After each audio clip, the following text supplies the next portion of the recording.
Welcome, everyone. It's my pleasure today to host this Tope Abulude from the UK. He's a certified counselor and he's going to be with us today, or actually he's with us. But before we start, I just want to share a few things with us.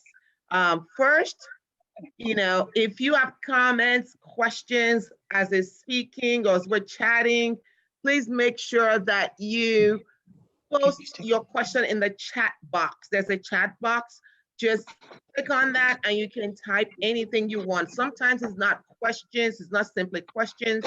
You can type in comments, you can type in greetings. This is how we, this in this hour that we have with each other, we're going to build a connection of sorts. So make sure that you use the chat room as a place to connect to the rest of us who are participating in this webinar today. You can also raise your hand. There is a raise your hand little icon. If after there'll be a time where you can actually unmute yourself and talk. If you want to do that, you can raise your hand. If you have a question that you want to say, we'll have you unmute yourself and you can ask your own questions if you don't want to type it in. And then we're asking that everybody mutes themselves. I mean, everybody's actually already muted, but sometimes when you come in, we miss some people. So if you know that you don't see that red, volume with an asterisk right in the middle of it, then that means you're not muted. And also all videos are turned off at this time. So make sure that the only two people that we should see right now would be myself and Tope, who is presenting to us today. There'll be a time where we're going to have you guys turn on your videos if you want to. The presentation is being viewed not on Zoom and on YouTube Live, and it will be recorded. And if you want to avail yourself of it, you might just check it out on the YouTube channel, or if you send me an email, we can send you a link. And then that's it right now. So make sure that you're muted, make sure that your video is off, make sure that you use the chat box, raise your hand with the icon if you want to speak, and let's enjoy this time. It is a tough topic. We're talking about grief and loss. And there is no better time to talk about that than during this pandemic, where people have lost, not just, they've lost loved ones, they've lost colleagues, and people have lost, there's been financial loss. There's so many, things that we're grieving our own time that we've lost. You've just been outside. So there's so many reasons why this is pertinent at this time. So I welcome you, Tope. I want you to just tell us a little bit about yourself. Tell us who you are. Tell us, what you do and why you're qualified to actually talk to us about this. Thank you. Oh, hello there. How are you, everybody? Thank you very much for tuning in today. Just to say, Dr. I've still got your housekeeping on my screen. I'm going to turn it off in a minute. Give me a minute. Okay. You can keep talking while I figure out I'm going to get rid of that. Okay, cool. Like Dr. said, my name is Tope Abulude.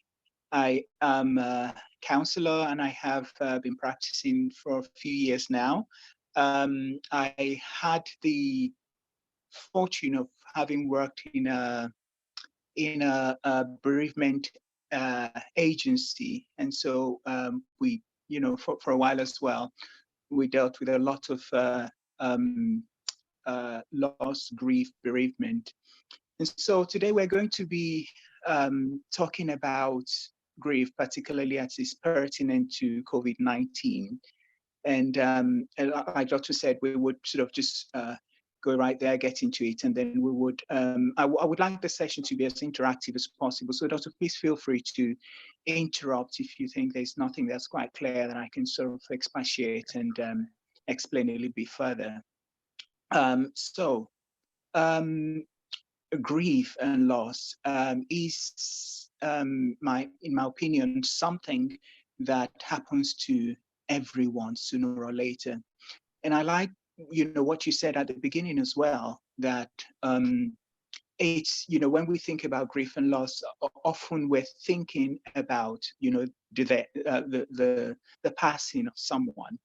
But actually, grief can also be, things, a loss can be about finance, loss of independence, loss of a person. So and these can often be dragged out in situations like this, where you don't have control over.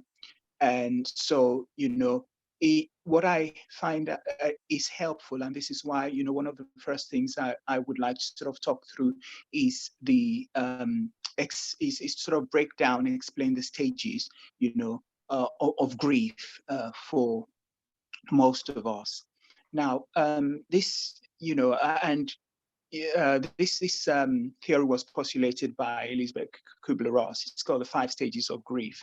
Now, what's important to be aware of in this is that it doesn't go in that linear fashion, as in, okay, so I've done this stage and then I'm going to do the next stage, and that doesn't quite work like that. It can be reliant or dependent on the person's, core itself, who you are and what, which parts of yourself you have sort of worked at knowing. So, you could actually go through a stage and skip another stage, and then get to seemingly stage 3 and then go right back to the first stage, so, the stages, as she broke it down, is starts with denial, and then anger, bargaining, depression. Can I interrupt for one quick second before you move on to that? Yeah. You said that stages of yourself, parts of yourself that you might not have to dwell too long on that stage, or even not know that you've actually navigated that stage. Can you explain to us, before you move on to describe the stages, what that means? Okay, so for example, if I mean, this can often happen to people who have gone through therapy and have a better understanding of who they are and how they do things. So yeah, so it's like some of us have been on a better journey of self-awareness than others, and so that, grieving for someone like that can often sort of really hit, and you don't, I often hear people say things like, I felt like I was going crazy, and because sometimes there's no one to talk to, there's no semblance of someone who's done the same thing. They just sort of internalize all these emotions and feelings, which, it's not really healthy. So there's a healthy way of doing it, and there's a not so healthy way of doing it. Does that explain what I? Yes, absolutely. Yeah. Okay, so what this so I'm going to go straight to explain what denial, is, where you get that information that someone, a dear loved one, has passed on. The stage 1 of that loss is to just sort of go numb, and that's your sort of whole emotions telling you that this hasn't really happened, or it's not real.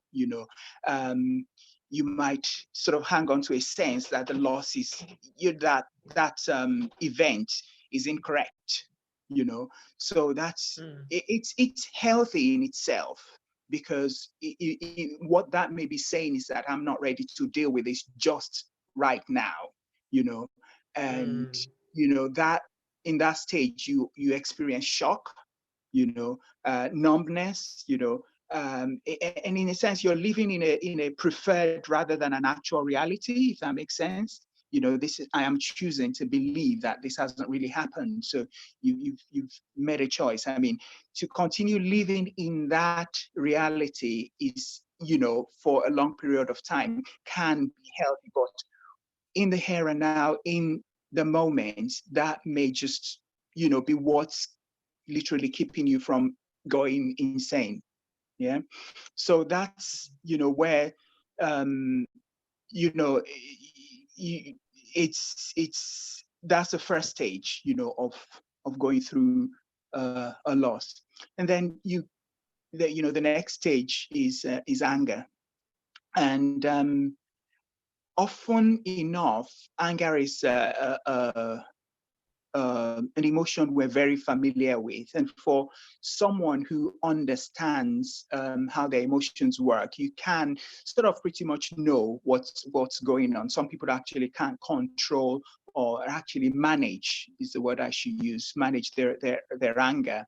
And, there is the potential to hit out at anyone and everyone, and I've heard things people go like, you would blame. I mean, I don't know the equivalent of your health system in America. We've got the NHS here, and I've heard people blame the NHS for the death of their loved one, blame the doctors, hold someone responsible. You just want to hit at something, and sometimes the anger is also internal, because depending on the relationship or the last communication you had with that person. So it could be, I should have called them yesterday. I shouldn't have let them go on that journey. Those sort of things. Again, anger in itself is not a bad thing. It's what you then do with that anger that can lead to things that are necessarily not healthy, both for your emotions or maybe for the people around you. So it's again another stage that we all go through. And like I said, it's very important to realize this is not something where the stages are cut and dry, and it's like, well, I've got to spend 1 week here and then 2 weeks there and then move to that. We are all grief is a very personal thing, and we would do it on mostly do it on our own terms. And things you hear when people are angry, why me, it's not fair. And some people would blame God, why have you taken this person away? They were the nicest person ever, and stuff like that. So take their anger out on their faith or their beliefs, or people who are close to them. So the next one is a bargaining, which sounds like I would it's almost like you're bargaining with some higher power. If I am good, if I am better, what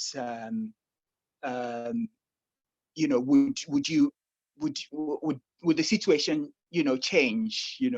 So it's an interesting stage to be in, because it's almost like we're trying to negotiate, sometimes make a life change. If I become a better person, would this go away? But of course, that if it's the death of a loved one, that person's not going to come back.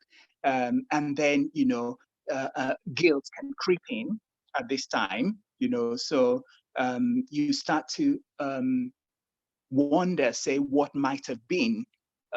So if I had been, what if I called him yesterday?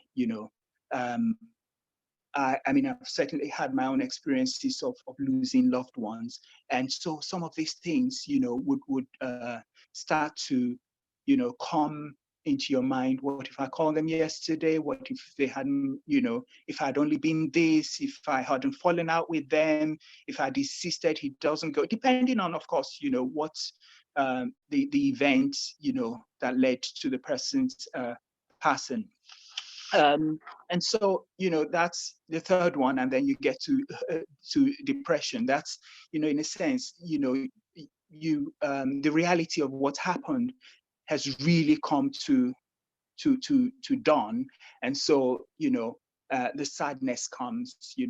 Of course, depression is a common expression of grief. And again, all these feelings, they're not necessarily bad in a sense. It's just about how long you stay in them, which would determine whether you need help getting out of them. And there's no shame in realizing that you're struggling with this. And if you are struggling, that's the point where you should really seek help, or advice, and so some, people have often asked me things like, well, what if you have a good support network? All that is fantastic. You have a close friend to talk to, continually. The difference with having a close friend who you continually talk to, and having a therapist, of course, is that your therapist can work with you in the here and now. They have a better understanding of the theory of what you're going through, and can then potentially quickly get you or walk you through that journey together. And that's what a therapist can do for you. During the depression stage, you might find like you don't feel like doing things like you used to do. Maybe, you're lying in bed longer than, you used to. There's a feeling of numbness, living in a fog. Again, depending on how the relationship was, and if, say, for example, if the person was living in your household, that impacts on what's going on in your day-to-day life. And so that's just sums up, what goes with the depression stage. The seemingly final stage is acceptance, when you finally get a sense that this is it. You're no longer going to see this person. Potentially, hopefully, the emotions can start to stabilize. It's not that it's okay. It's just that I will be okay with this. I am going to be okay. I'm going to, I don't like to use the word move on. When I hear people say move on, it feels so, yeah, but that's my stuff. But to in a sense, accepting that the person will live on in your memory, that the person, that you're going to be okay. And then here's where, your core values, your faith helps you, because that then the question begs, what does your faith say about this? What does, what do you really believe? Is there, is there life after death? What, all those existential, questions. So that's what are you thinking? I see you're writing down a lot. Do you have questions for me? Thank you so much. I think that this is so pertinent that we're having these conversations now. And in light of, even in light of faith, in light of culture, and in light of this present moment, which is the pandemic. So I have a question on those three dimensions. Okay. Just to, we're talking about grief and loss. Basically, grief is your reaction to the loss, right? Yeah. And so, what would you say to people who are spiritual, they're Christians or whatever religion it is that you are? But I'm a Christian, so I'll talk about that. What would you say to Christians who say things like, you shouldn't mourn anybody, you need to get over it, like, get over it because a person has gone to heaven and let's just move on. How would you respond to that? Well, it's really interesting you asked that question, because, I then want to ask the person, well, so how's that doing for you so far? It just doesn't work that way. I think you and I know that it doesn't work that way. I think if I go to, I am a Christian as well, so I can tell you, God created our spirit, body, and soul. And the way I like to explain this is, if you fell and hurt yourself and had a really big gash on your thigh, who would you go to? You would call your doctor. If you've got an emotional, concern, you ought to seek out a therapist to help you have an understanding of what's going on, within your soul, within your emotions, because some of what is played out are things that are deep rooted in what we've experienced from culture, what we've experienced from our what's the word I'm looking for?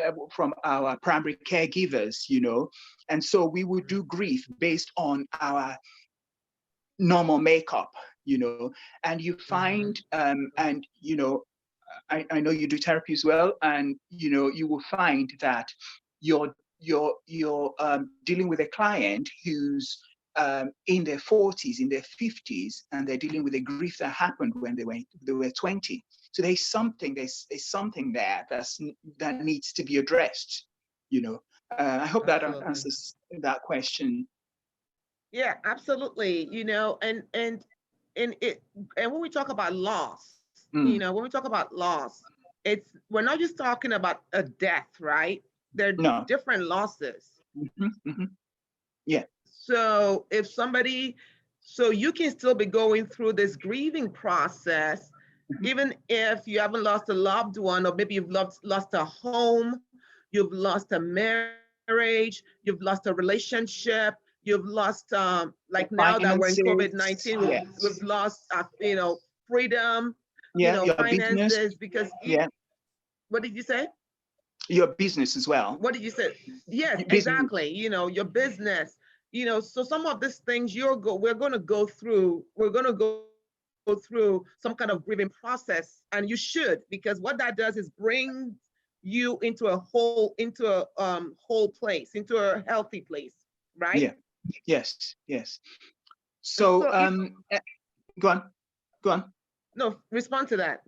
Yeah.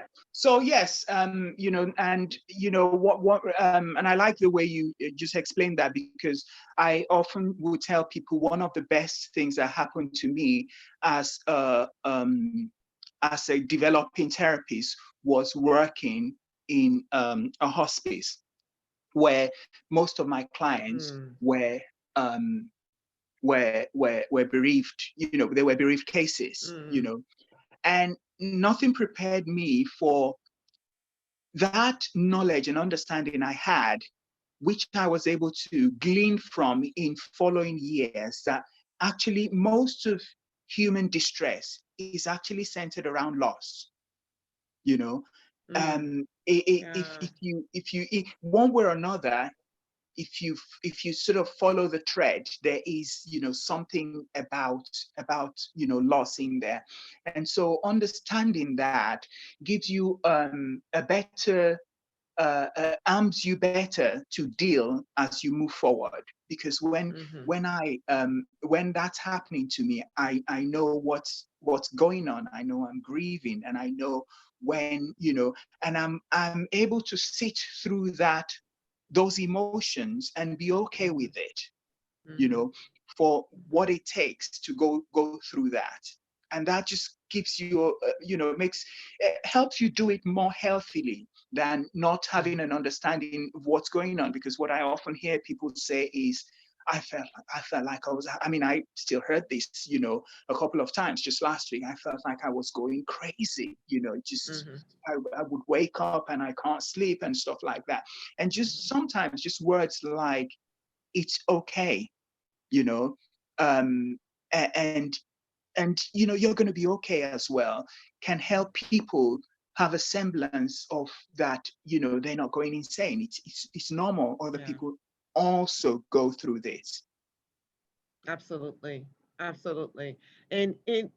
So what I'm hearing you say is that we should go through the process of grief. We have to go through that process so we can be made whole again, so that we can be healthy again.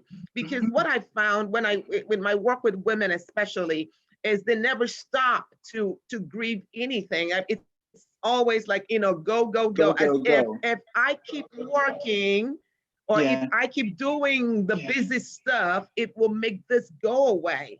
But it doesn't, because what Mhm. happens, and in my practice is what I find is what happens is people come back 20 years later Yeah. and they still have to deal with it. Yes. 30 years later, you still have to deal with it. So Yeah. it's just take the time right now to process the grief, take the time right now to do what you need to do in order to be able to move on. Is that what I'm Mhm. hearing you say? Yes, yes, that's absolutely what Absolutely. you're hearing. Yeah, that's what you're hearing. And interestingly, you alluded to women. It's probably, I mean, not to sort of get into that area of men women thing, so Mhm, that it doesn't feel like it's a mhm. thing. But I tend to find that uh, women probably even talk a little bit more than men would do. They you do. know so They do. we women will go out to work, fill our day with as much as we're able to cram in, Mhm. so it's probably no difference. We're just doing it differently, but it's like shutting down that group. But then the thing is, every time you do that, it's not going away. It's just being put somewhere. And eventually, like you said, 20, 30, 40 years later, sometimes in my practice, I'm seeing people coming to deal with grief of 30 years old, Mhm. the 30-year-old Mhm. grief. So yeah, take the I had an time. experience. I had an experience up with this recently, in not too Yeah. far, a few months ago or so. And I guess there was something there was a loss that I just never really came to. In fact, I didn't even know it was there, you know. Mm, And I had, because of this pandemic, I had spent, gotten us some time to just go away by myself for like 2 weeks. mhm, I didn't go anywhere, but I was in the house. But mm, like I didn't do much of anything but just rest. And mhm, it was during that time that that came up in me, mm, and I thought, "Oh, you need to address this, you know." And the process of addressing it for me, this is what it looked like. Um, mhm, I address things spiritually. I address things with psychology and mhm. and what we know in medical health.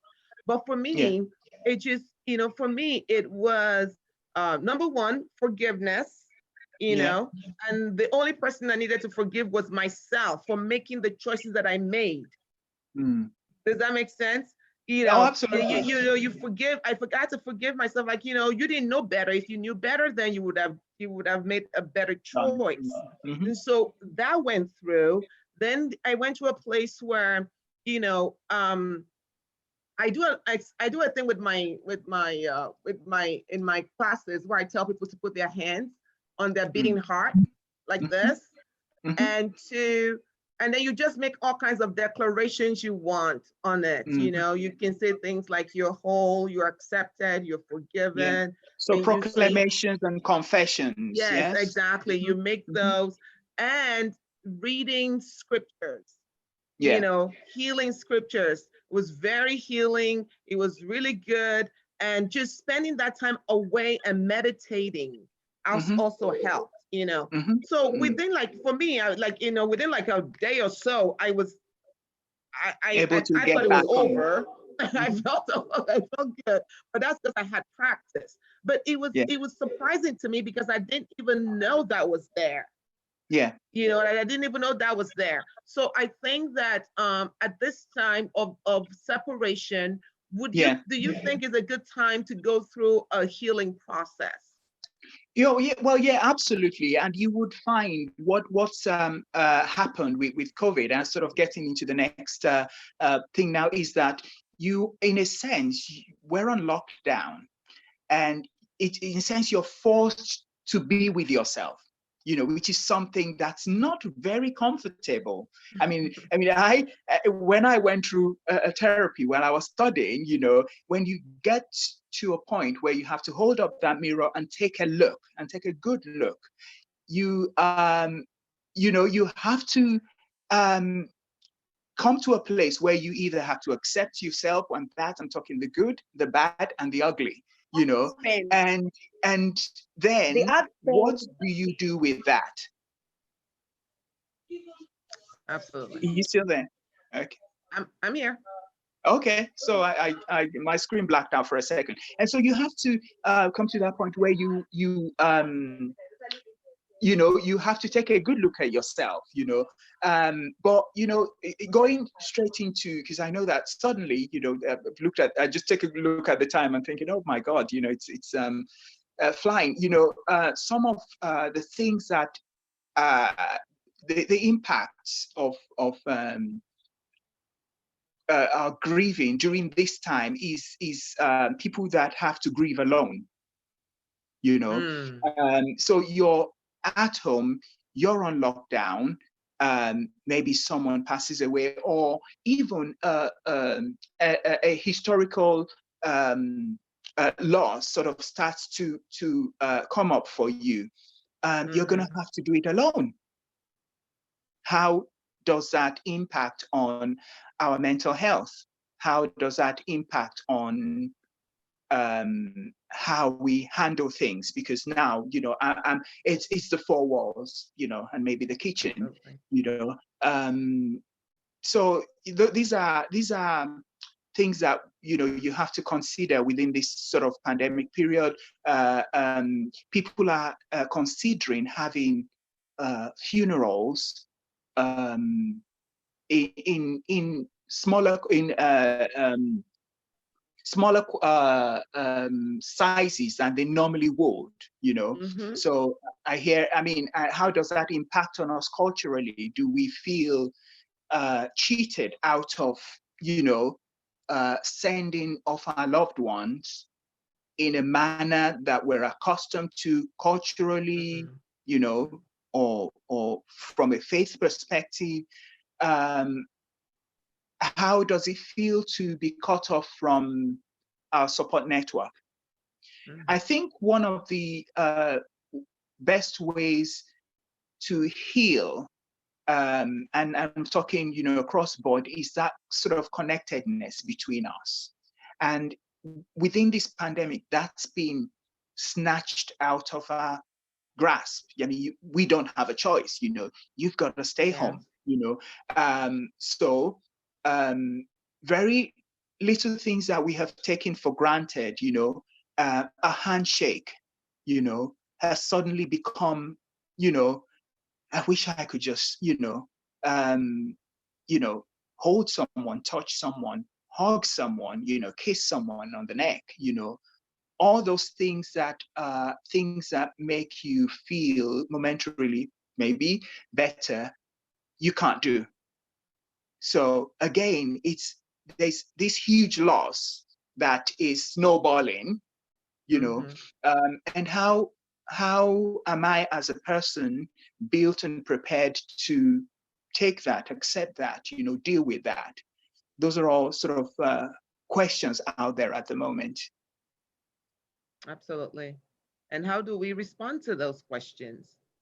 How do you grieve in isolation? How do you, like you just said, like you've lost somebody in your life, you can't even go to the funeral right now. People are having to make choices like cremating. So how do you handle that? Okay, so what we all within our various industries are finding that we've got to find a new way to live, and I go back to that word, being connectedness. I'm not sure that's a word, but being connected. I dare say we wouldn't be having this session if it wasn't for COVID-19. Correct. Yes. So yes. how can I stay connected with my friends? How can I stay connected with my family? There's a whole world of things, you can do. So there's Zoom, there's WhatsApp, there's, all of those things, to name a few. It's about making an effort to be connected. Now, if you're the one who's if you know someone who's potentially suffered the grief, give them a call, send them a text message, let them know that you care.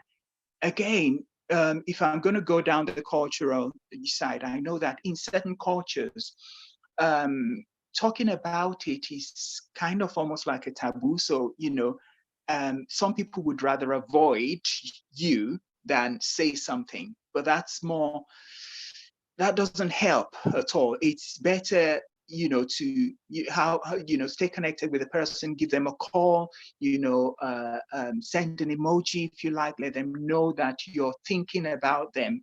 Most people want to talk about the person they've lost than not. But what we mostly do is try to avoid that conversation. It's a difficult ice to break to start with, but people want to talk about it.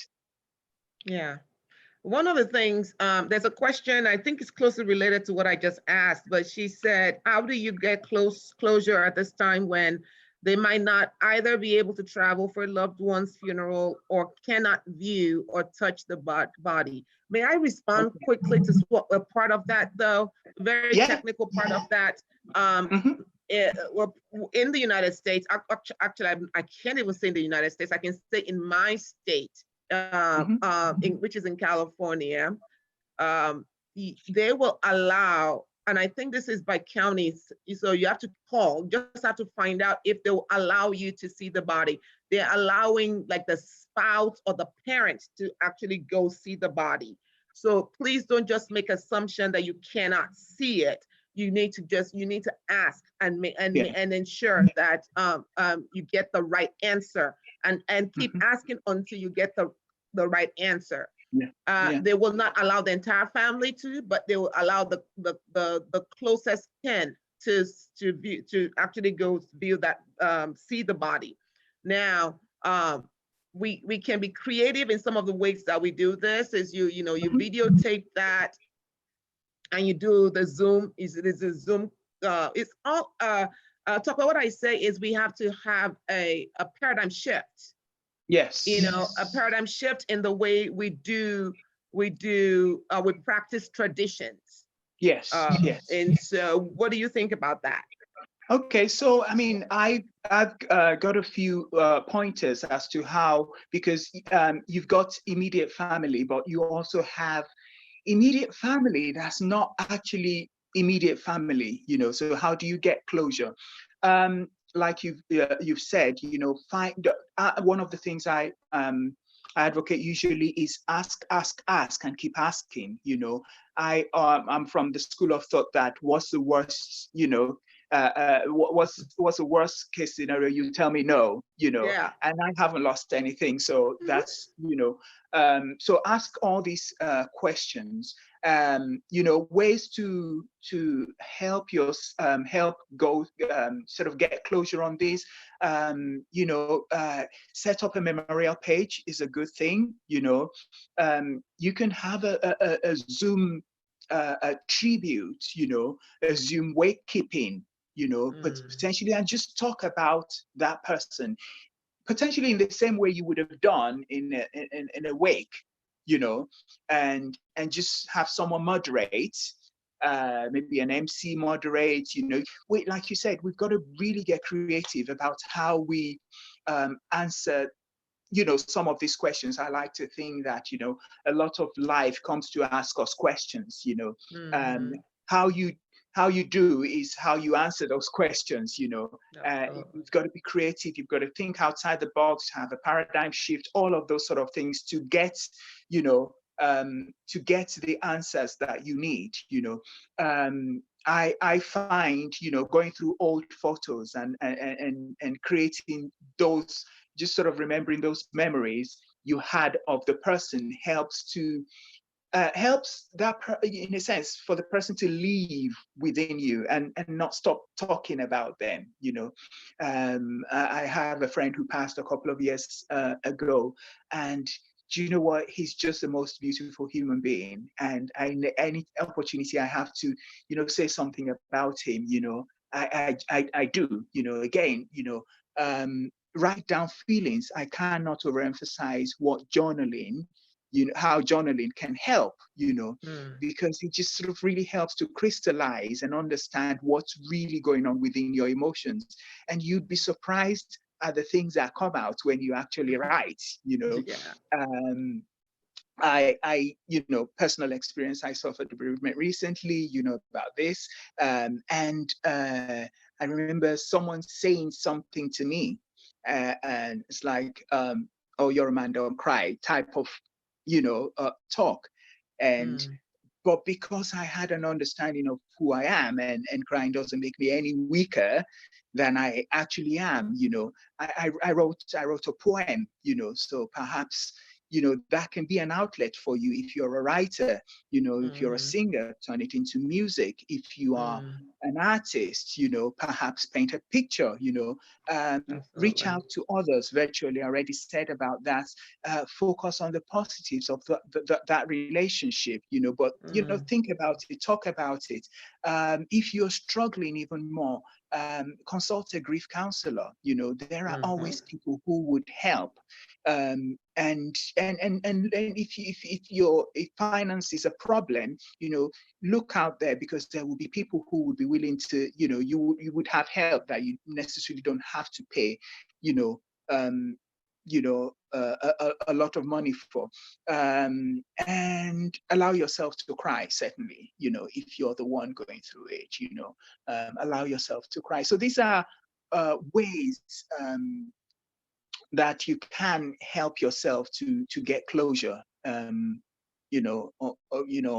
a loss of a loved one in this period. Thank you so much. As someone who is going through a divorce or a separation, that is experiencing this at this point, what would you say to them? How do they handle that loss? How do they handle, that process?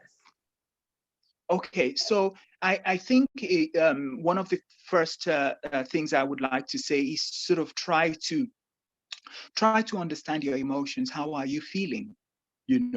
And one of the things I said earlier is perhaps think about how about possibly writing things down and journaling, and you will notice, and like I said, going through those stages of bereavement, first, you would go through that sort of denial. How could this happen to me? And you'd be thinking about the times of the I love yous, and how, hot and spicy it was at the start. Then after a while, you start thinking, anger, and if you are able to journal through this, and if again, it depends on how intense is this happening to you. Because if I feel like if it's really intense, I would say, speak with a counselor, and they would, be able to talk you through and help you through this process. And like I said, it's not going to be like a 5-stage 1, 2, 3, 4, 5. You will then go from anger back to denial, and jump one and hop another, and but I like to think that time helps. So it's heavier when it's fresh, and if you do this grieving healthily, there is light at the end of the tunnel. Yeah, I always say that time helps. Time helps if you're doing something about it. Yes. Right? Yes, because there are people who have gone, like you said, 20, 30 years, and the thing is just sitting there because they haven't done anything about it.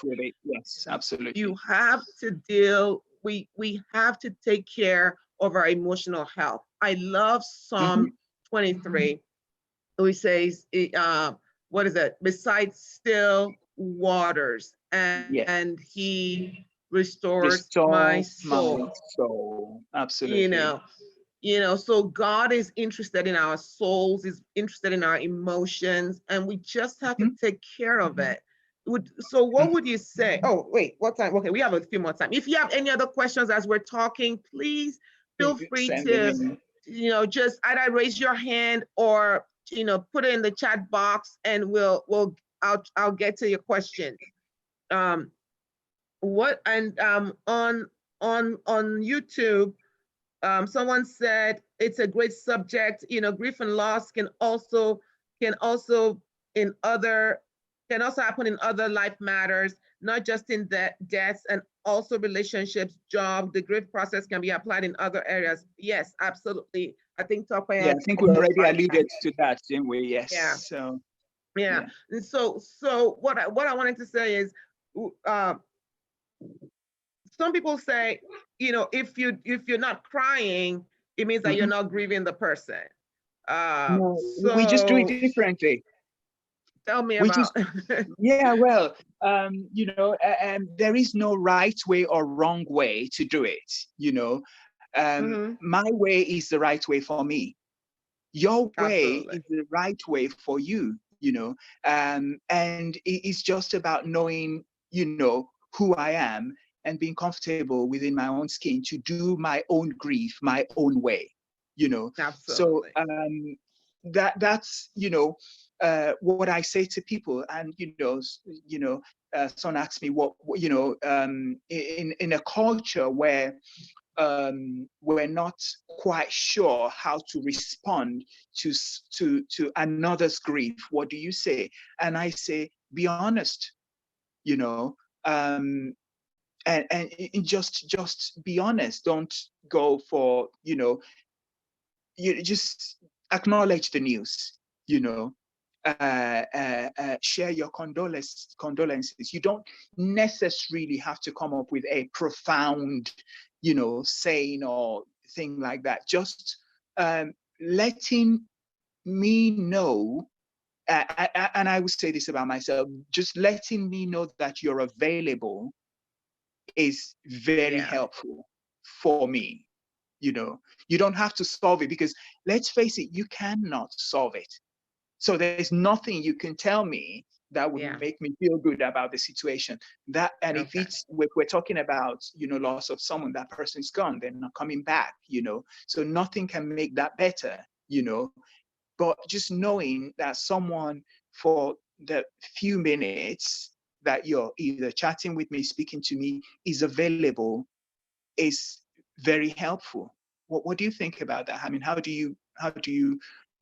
what do you want people to do if you're in a situation like that, Doctor? I think what you've said is spot on. That I really don't have much to add to that. I think you really addressed it intensely. I just have a few things I want to say, and then I want you to respond to it. Okay. So when someone says the pain will go away faster if you ignore it, that's a myth. I just wanted to respond to the myth. I think you already responded, and that response was just profound. It's a myth, I really It's not can't gonna say go away. anything much. No, it's the pain's not gonna go away. It's just, yeah, it's a myth. It doesn't go away. Um, You can learn to deal with it better than you're dealing with it today. So the loss happened today. It's devastating. Do you understand? There's all these emotions. Okay. Absolutely. So, like you rightly said before, time helps, but time helps when you're doing the right thing, when you're dealing with it. And so Absolutely. coping with it, and every emotion that comes with it, is about actually going through it rather than avoiding it. Thank you. And so these are myths. Okay. I just want Yeah. you to respond to them. It's Okay. important to be strong in the face of loss. It's important to be strong in the face of. So, So what people say is you have to be strength? strong.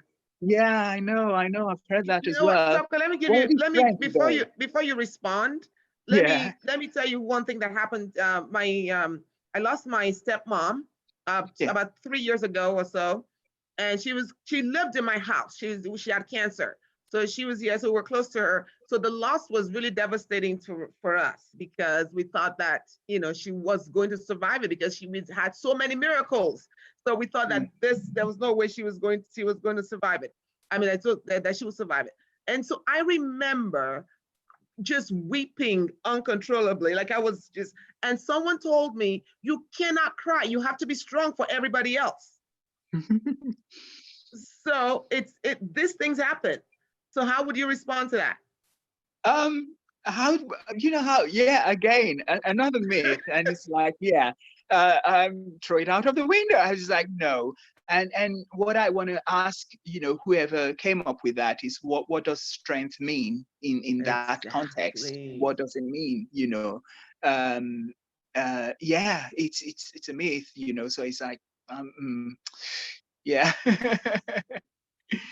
I think it's because the culture we see tears or Yeah. as Yes. weakness. Well, I think actually, I would say, in addition to that, Doctor, is that people expect men to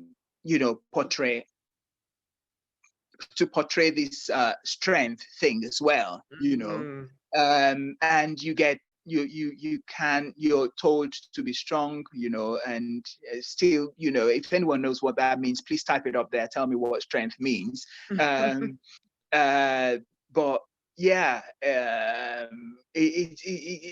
want to say it's culture, but what culture? Because I think every culture actually, yeah, would say that, but it's just being absolutely. um, aware enough not to carry other people's what word can I use for that? Other people's uh, uh, Expectations. expectations, baggage, and stuff like that. Yes, Know who you are, grieve the way you see fit, do it healthily, and yeah, just shut everything else that's not helpful to your journey. Just shut it out. absolutely. And one thing I tell people is take your time. Absolutely, Take yeah. your time. This Mhm, is mhm. if you've been in a relationship that you lost, if it's someone that a job, a business, whatever it is, take your time. Take your time to heal because you know what? There's no timeline to this. No, As long as you're no, doing the right thing, and you're yeah, like, and yeah, Tucker said, you're going to go through those stages in different ways, in different shapes, in different formats. One time you'll feel like you're fine, yeah, and then years could go by and you'll be doing okay, and then it hits you again, yeah. and you have to go through the stages, and Hmm. it's part of our humanness, it's Hmm. part of our humanity, Yeah. it's part of our Growth. healing process. What did you Yeah, and say? growth. Yeah. Our growth. Absolutely. So the last one, because we only have 3 minutes, the last one is people say, moving on with your life means forgetting about your loss. No, moving on with your life doesn't mean forgetting about your loss. Moving on with your life, just really, even that sort of statement doesn't sit well with me, because how do you forget about someone who has been maybe has really had a pivotal influence in and on your life, And when I even think about some of my friends or a friend or family member that's passed away, um, I don't want to forget them. I want to. I mean, yes, I don't talk about them every day, Mm-hmm. but there are times when they bring a smile to my face. Mm-hmm. I just and that way I know that my healing in a sense um is complete, because Absolutely. I feel like I can think about them with fondness, I can think about them with joy, and perhaps I'm not crying now, but I'm just like it's just, they just raise, it just sort of make me think happy thoughts. So Absolutely. yeah, um, Yeah, then you can that's know that interesting. you've done it well. Yeah, yeah. Thank you for that. Because people say, moving on with your life, that means you have to kind of shut the door to that and go forward, as opposed to, uh, if somebody has been, like you said, integral, pivotal part of your life, you can't just shut the door on that history or that memory, because it's actually Mm, part of you. If mm. you shut the door and don't think about them and don't talk about them, because I know cultures where they will not talk about the loss, they won't bring the person's name up. What are we doing to ourselves? What's going on if that's what's happening? Well, it's denial, isn't it? So Yes. it's you're stuck in that stage of denial, which Yeah. you and I know it's not a healthy place to be. You don't bury your head in the sand and pretend it's not happened. And so it's like, I mean, what happens when our growth is stunted? It's not a really good look, is it? Absolutely. When we force stunt our growth. And so sometimes you might be dealing with you might be working with a 50-year-old client who's stuck in at age And 14. You know yes. that if they don't come into, I mean, so it's like I said earlier, it's okay to work with a friend and talk to a friend and stuff like that, but to have someone who has the technical knowledge to be able to actually locate what's happened to you and realize that Mm-hmm. you potentially need to heal the child within, Mm-hmm. and move from where you are, Yeah. um, because it then seeps out into other areas of your life, you know. Absolutely. Mm. Absolutely. And then you're not whole. You're not Yeah. complete. you Mm-mm. know Mm. if you close doors that cannot be opened, it means that Yeah, there's stuff, there are issues that you're refusing to deal with, that will absolutely. that would actually come out in some way or In fashion, some way or in another, absolutely. yeah, at some Yeah. point in your life. What I say is, everything that you've allowed in your life, every relationship, either good or bad or not so, whatever, any relationship that you've allowed in your life, there Yeah. is learning from that relationship. There is From me. growth Yeah. in that relationship. Some could be, I would never do that. Some Yeah. could be, I don't want to turn out to be like that. Others are, times of love and joy and Yeah. connectiveness with this person that's made you who you are. Yeah. You I have a question for and you, Doctor. so Before. go ahead. Okay, Go ahead. so while we were talking, you said something about your faith, which is something I share. We're both Hmm. Christians, and you said about how you would deal with something because you have a faith. How potentially there's anyone out there who is not of the faith that we talk about? How can they potentially go through this? Oh, How can you help them as a therapist?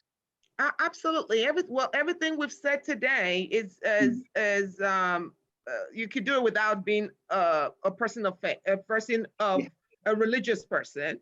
You know, Mm, you could do the things about the journaling. If we do the things about all the stuff that we mentioned about recalling them and identifying the truths about them. Those are all of the things you can do. We can do the professions, laying your hands over your, touch. Touch is really important, and you can touch oh yourself, yeah. and Yeah. just put your hand on your beating heart, and and telling it to calm down. You can do so much in terms of in terms of acknowledging that you're in a place that is that's broken right now, and you just accepting that that I'm broken right now, I want to fix it, and do things that are, look, there are some principles that are not necessarily religious, but or they're religious and they could be transferred into spiritual realms. So Mhm. things like taking a walk and connecting, it's important. Connecting with a friend, writing stuff down, all of these things you have to do, and Mm. find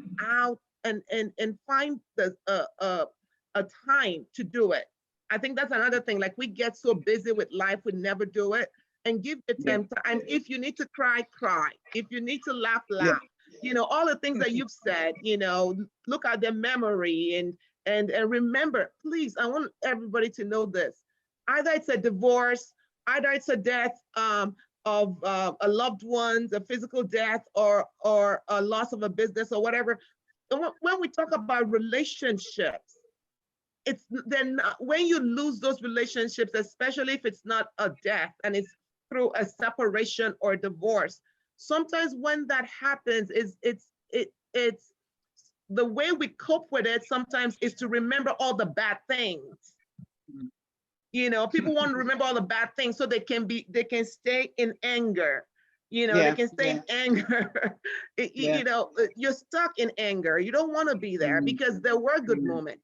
There was a time where you guys liked each other. There was a time when that person added value to your life. So I think you're healing when you start remembering those times and choose to remember the good so that you can move on. It's for your own good. It's almost like a selfish way of thinking about it. It's for your own good. And one of the things I'd like to say before you call, on this is if you're in the UK, and you're struggling, you can reach out to the Public Health of England, COVID-19. There's also the mental health charity called Mind.